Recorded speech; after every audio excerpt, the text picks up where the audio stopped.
रामकृष्ण कहते थे, एक आदमी था, अंधा आदमी, उसके मित्रों ने उसे बोझ दिया।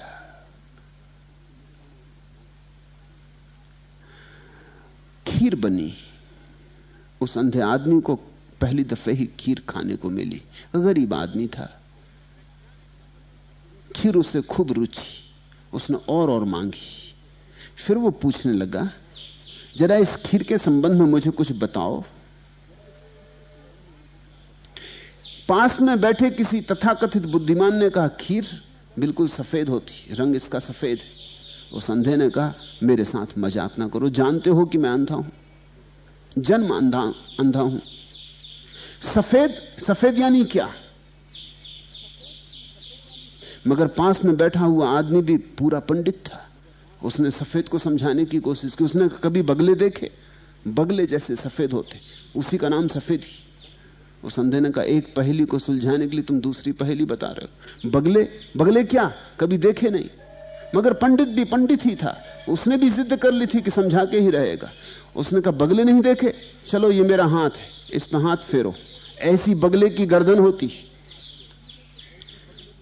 अपने हाथ को बगले की गर्दन जैसा टेढ़ा करके उसने हाथ फिरवा दिया। अंधा बड़ा खुश हुआ, बड़ा आनंदित हुआ। उसने कहा, खूब खूब धन्यवाद तुम्हारा, अब मैं समझ गया कि खीर कैसी होती।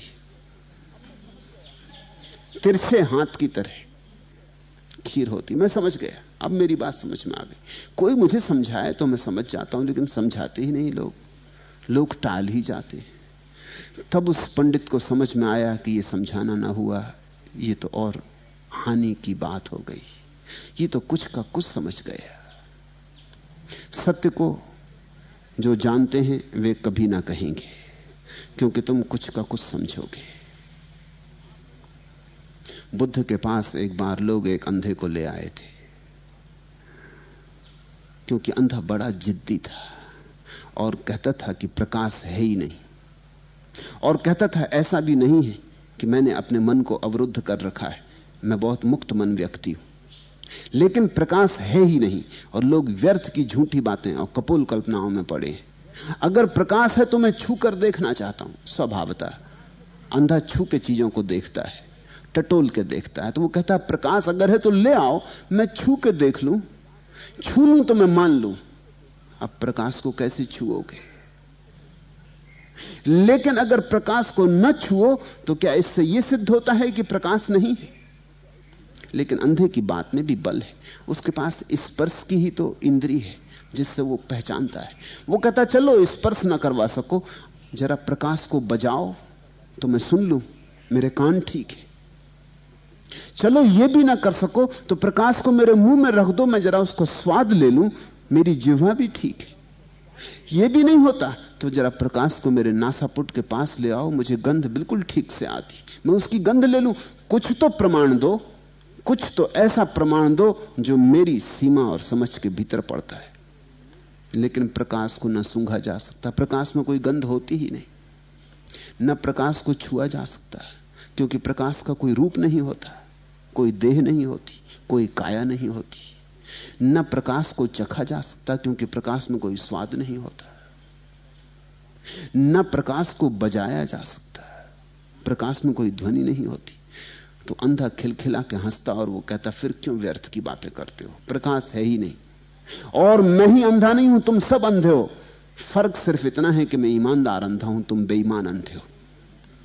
तुम उस प्रकाश की बातें कर रहे हो जो नहीं है, और मैं उसको स्वीकार नहीं करता। यही तो नास्तिक कहता आस्तिक से कि मैं ईमानदार आदमी, तुम बेईमान।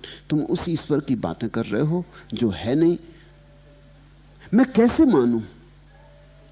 यही तो गैर ध्यानी कहता ध्यानी से कि तुम किस आनंद की बातें कर रहे हो, यह है ही नहीं। हो तो रख दो मेरे सामने, बिछा दो टेबल पर तो मैं परीक्षण कर लूं। यही तो मार्क्स ने कहा है। मार्क्स ने कहा है, जब तक ईश्वर प्रयोगशाला में परीक्षित ना हो तब तक स्वीकार नहीं होगा। जब हम टेस्ट ट्यूब में रख के ईश्वर की परीक्षा कर लेंगे, एसिड डाल के और 1000 तरह के उपाय करके, तब हम स्वीकार करेंगे। जो तुम्हारे टेस्ट ट्यूब में समा जाएगा वो ईश्वर होगा।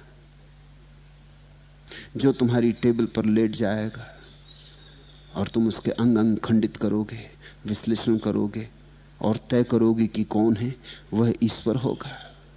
नास्तिक यही तो कहता है कि मुझ में और तुम में इतना ही फर्क है। यह फर्क नहीं है कि ईश्वर है, फर्क इतना ही कि मैं ईमानदार, मैं वही कहता हूं जो मुझे दिखाई पड़ता है। तुम उसकी बातें करते हो जो दिखाई नहीं पड़ता।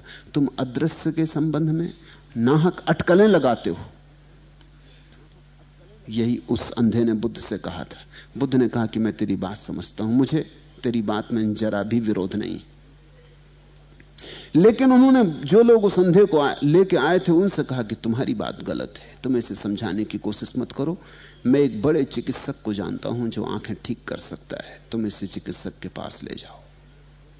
6 महीने की औषधि से उस आदमी की आंखों की जाली कट गई।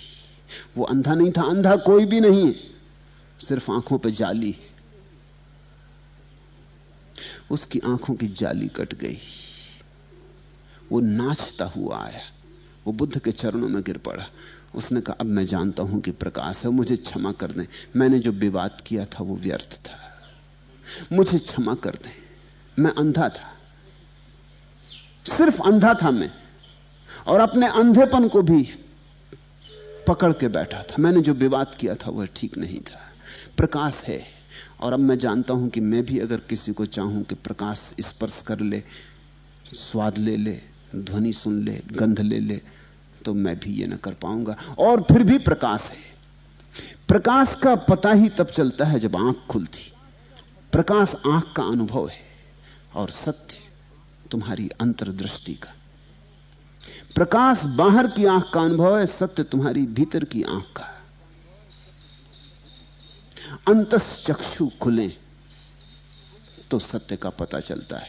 तुम ऐसे प्रश्न मत पूछो कि सत्य क्या है, ऐसा ही पूछो कि अंतश्चक्षु कैसे खुले। उसी की तो बात चल रही रोज, हजार हजार उपाय और विधियों से उसी की बात चल रही कि अंतश्चक्षु कैसे खुले। ध्यान अंतश्चक्षु को खोलने की औषधि है। तुम ध्यान में लगो, तुम सत्य की व्यर्थ की बातों में मत पड़ो, अन्यथा दार्शनिक हो जाओगे, आस्तिक हो जाओगे, नास्तिक हो जाओगे, विवादी हो जाओगे, तार्किक हो जाओगे, पंडित हो जाओगे, लेकिन कभी ज्ञानी ना हो सकोगे। ध्यान के अतिरिक्त कोई कभी ज्ञानी नहीं हुआ है।